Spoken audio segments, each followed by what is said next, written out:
pour finir cet après-midi très dense où on n'a pas pris de pause, je vais inviter Jérôme Glaise, qui est le président de l'école des ingénieurs de la ville de Paris, pour la conclusion. Par contre, il est au téléphone, Jérôme. Il va arriver. Voilà, je te cède la place. Finalement, on ne fera pas la conclusion en 2 voix. Par contre, je peux dire un mot juste pour remercier les personnes qui étaient impliquées. Je sais que tu le feras après, mais sauf il y a une qui n'est pas avec nous maintenant, c'est Antoine Grimbach, qui a été vraiment l'initiateur de cette chaire, qui a beaucoup œuvré pour l'organisation de ce colloque. On était un petit comité qui travaillait bien ensemble, Sophie Alix, Reda Semlali, Antoine Grimbach et moi-même, et c'était très agréable. Après, on s'est fait aider pour l'organisation beaucoup par Fabien Repel, qui est vraiment super, chapeau. L'équipe technique qui est derrière aussi, qui est géniale. Vraiment, ils m'ont expliqué bien comment il faut faire les choses. Alors, je vous remercie. Et je laisse la parole tout de suite à Jérôme. Et je ne la reprendrai pas puisque Jérôme est aussi élu du Conseil de Paris. Alors, on ne prend pas la parole après son élu. C'est ce qu'on m'a expliqué à la ville de Paris. Alors, je te laisse. Non, c'est pas vrai. On peut prendre la parole après un conseil de Paris. Oui, je vais commencer par faire des remerciements et notamment, je vais répéter des remerciements. C'est vrai que ce deuxième colloque sur les terres urbaines est vraiment très intéressant. Ça montre toute l'importance d'avoir des chaires donc avec des entreprises. Donc ici en l'occurrence c'était donc c'est la chaire valorisation des terres urbaines. Donc ce colloque a été organisé avec le concours précieux de l'École nationale supérieure de paysage de Versailles, notamment avec son directeur Vincent Piveteau, les acteurs du projet Cycle Terre, notamment Sylvia Devescoli et Magali Castex, qu'on a entendu ce matin. Cela traduit donc une volonté forte que je salue de la part de la chaire de renforcer ses liens avec les instituts d'urbanisme, les écoles d'architecture, les écoles de paysage, et on voit bien que cette interdisciplinarité est très importante, notamment on l'a vu dans le débat précédent. Cette chaire est unique. En tant que président de l'EVP, surtout élu parisien, je pense que les thèmes développés dans ce colloque méritent d'être valorisés auprès des acteurs du génie urbain et de nos élus. Et je compte sur Youssef, responsable de la chaire, pour le faire avec nous. Nous voulons que cette chaire soit au centre de l'écosystème dédié à la recherche autour de la terre et qui se met en place. Je remercie bien sûr donc à nouveau notre partenaire ECT, en particulier Sophie Alix et Reda Semlali, qui ont contribué fortement avec Youssef, Diab et Fabien Repel à la réussite de ce colloque.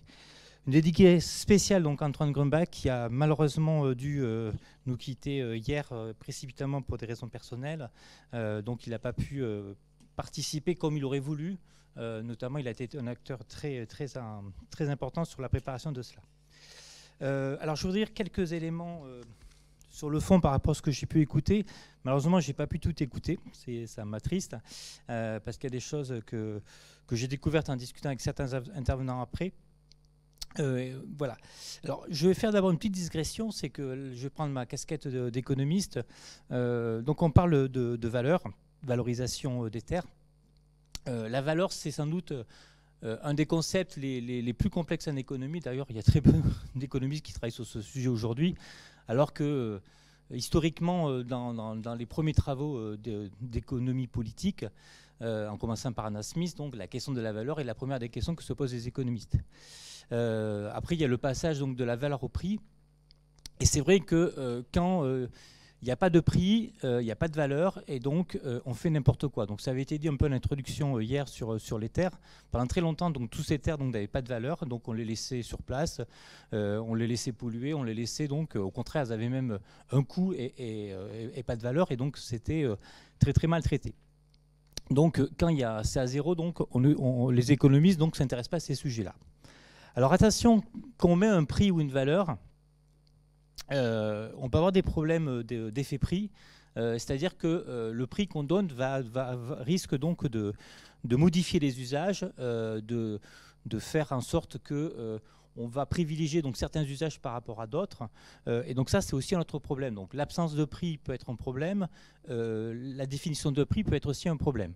Alors un exemple, je ne vais pas prendre l'exemple des terres, mais je vais prendre l'exemple par exemple des déchets sur l'incinération. Quand on crée un incinérateur, on peut inciter à créer des déchets pour alimenter l'incinérateur. ce qui peut être contradictoire donc avec notre objectif de politique publique et de la réduction des déchets. Donc d'un seul coup, on a la rentabilité d'un incinérateur donc, qui est d'avoir des déchets. De l'autre côté, on a une volonté publique de réduire donc, les incinérateurs, les déchets.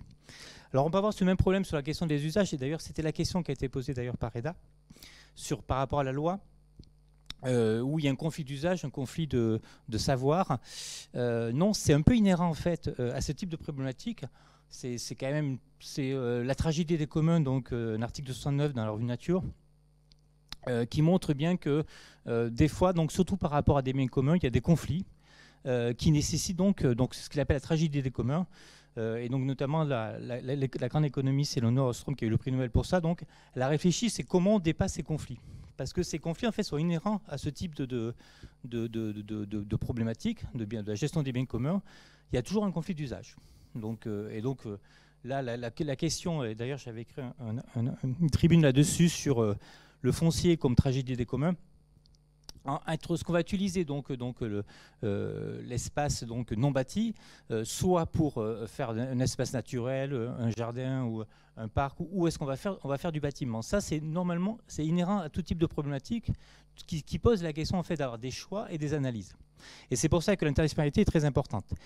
Alors, ce que je veux dire aussi par rapport à ça, donc ce biais du choix public par rapport à la valorisation, ce n'est pas nouveau. C'est aussi un des grandes thématiques de l'économie écologique d'aborder ces sujets-là. Donc ça, c'est dans la continuité de ce qu'a fait Elinor Ostrom. Mais comme l'ont dit au moins deux personnes, Galad Vandel hier et Nicolas Gilsoul cet après-midi par rapport à ces exemples, c'est qu'en fait, il faut avoir vraiment des analyses systémiques. Et que ça, c'est pas nouveau. Déjà, il y a un grand géographe, Élisée Reclus, qui a fait l'histoire du ruisseau, l'histoire de la montagne. Donc on est au 19e siècle. C'est pas la première fois qu'on raconte des histoires, un peu comme l'a fait tout à l'heure Nicolas, par rapport à quelque chose d'inanimé qui peut être la montagne. En fait, non, c'est toujours animé. Et donc, c'est quelque chose qui revient en fait. Alors, c'est sûr que ça demande souvent des savoirs encyclopédiques. Donc, au-delà de savoir, la phrase de Pascal est intéressante, mais c'est surtout la notion de savoir encyclopédique. Au savoir, il faut appréhender un peu tous les savoirs. Mais au-delà d'apprendre tous les savoirs, c'est de voir comment tous les savoirs sont liés entre eux, en fait.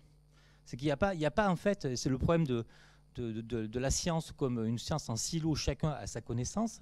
En fait, c'est de voir toutes les passerelles qui entre les différentes connaissances, et c'est ça qui est important.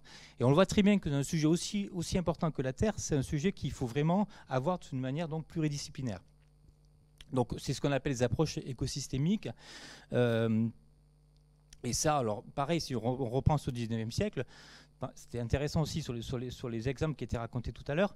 En fait, on était donc dans les histoires de Darwin, comment Darwin montre la théorie de l'évolution, comment les espèces s'adaptent à un changement d'environnement, et ainsi de suite. Donc tout ça n'est pas nouveau. Sauf qu'aujourd'hui, on l'intègre dans la question donc, des systèmes urbains au lieu de n'appliquer la théorie des évolutions que sur les systèmes naturels. Parce qu'en fait, les êtres humains font partie des écosystèmes. Donc, il n'y a pas à avoir de déconnexion entre les êtres humains donc, et leur environnement. Ils font partie de l'environnement et les villes font partie des environnements. Donc aujourd'hui, ce qui est important, c'est d'avoir vraiment des visions intégrées par rapport à ça. Il y a aussi donc, un autre auteur que j'aime beaucoup, c'est Vladimir Vernadsky, qui a écrit un livre qui s'appelle La biosphère. Et lui, pareil, il montre que tout est lié, de l'atmosphère, la lithosphère, en passant par la sphère des idées, la noosphère. Donc voilà, pour lui, il y a une continuité entre tout, et donc il est important d'avoir une approche intégrée des choses. Donc ce qui est très compliqué. Alors bon, j'ai fait une petite digression, je vais revenir un peu sur, à mon avis, donc les 4 éléments très importants que l'on peut retirer donc de ces 2 jours, de ce que j'ai entendu. Alors, les terres peuvent constituer des ressources et être des vecteurs de la réhabilitation des sites délaissés ou comme éléments structurants pour un nouveau paysage territorial. Donc là, on a eu plein d'exemples. Peut être au cœur des enjeux de paysage avec un rôle fondamental du paysage dans la valorisation des terres urbaines. Donc ça veut dire un peu comme comment cette transformation, on l'a vu dans le cas de Liège tout à l'heure, c'est vraiment un élément très important qu'il faut vraiment mettre en avant et qui aujourd'hui sont très, très importants. Bien sûr, donc un matériau de construction respectueux de l'environnement, un matériau géosourcé au même titre qu'un matériau biosourcé. Donc ça, c'est tout le débat qu'on a vu ce matin avec le cycle sur la Terre. Et enfin, un élément indispensable de l'intégration de la nature et de la biodiversité. Donc, et là, par rapport à la question donc, du débat aujourd'hui qui est à l'Assemblée nationale et au Sénat, c'est vraiment de ne pas voir donc, uniquement la biodiversité comme une source de revenus à travers donc, tout ce qu'on appelle donc, la valorisation des écosystémique donc, de la biodiversité, c'est de voir donc toutes les relations, les interrelations qu'il y a entre tous les éléments des écosystèmes. C'est ça qu'il faut avoir en tête. Alors ces 4 idées ont été traitées de manière décloisonnée et transversale, et c'est ça qui fait tout l'intérêt de ce colloque. Les rôles des infrastructures d'intégration des terres dans les projets d'aménagement durable est fondamental. Les terres présentent un atout majeur peu exploité. Les terres urbaines, quand elles sont envisagées dans une logique d'économie circulaire, peuvent concrétiser une approche nouvelle et positive pour s'intégrer dans des politiques de la ville soutenables au même titre que les autres ressources. Je préfère toujours utiliser le terme soutenable que durable, parce que la différence entre durable et soutenable, c'est que, d'abord, soutenable, ça vient de l'anglais sustainable, mais qui vient lui-même du français soutenir. Donc en fait, c'est un francisme que les Français récupèrent. Ce qui est intéressant dans le soutenable, c'est le fait d'avoir la capacité de charge qui est respectée et non de faire durer un processus, parce qu'aucun processus ne dure à l'infini. Il y a toujours des moments de rupture, notamment le cycle de la vie et de la mort. Alors que quand on réfléchit en termes de soutenabilité, on l'a très bien vu dans le cas de Liège de tout à l'heure, parce qu'il y avait énormément d'exemples sur les questions de la pollution, sur les questions des changements climatiques, sur la question de l'eau, sur la question, même sur la question donc, des veines de charbon. On voit que tout est intégré, et donc il faut voir comment on peut avoir la charge de tout cela. Donc qu'est-ce qu'on peut dire encore par rapport à ça? Donc trame verte, modelée et matériaux de construction, modèle intégré, tels sont les clés concepts de la Terre comme source de valeur.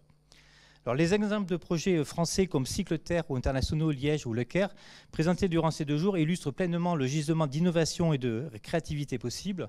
Et j'ai hâte d'assister au prochain colloque de la chaire VTU pour voir comment vont évoluer ces projets et surtout comment vont se diffuser les bonnes pratiques, alors que les terres excavées sont un enjeu majeur du Grand Paris. Pour conclure, je souhaite encore remercier tous les intervenantes et intervenants à ce colloque de très bonne tenue scientifique et technique, que je voudrais également dire merci aux quelques 400 inscrites et inscrits que vous n'avez pas vus, qui étaient sur donc, par Zoom. Notons que c'est la première fois que l'IVP tenait donc un événement public dans ses locaux depuis le début de la crise sanitaire en mars 2020, ça fait déjà plus d'1 an, sur les 2 parties de cette réunion exceptionnelle en raison des conditions sanitaires, et donc à l'année prochaine.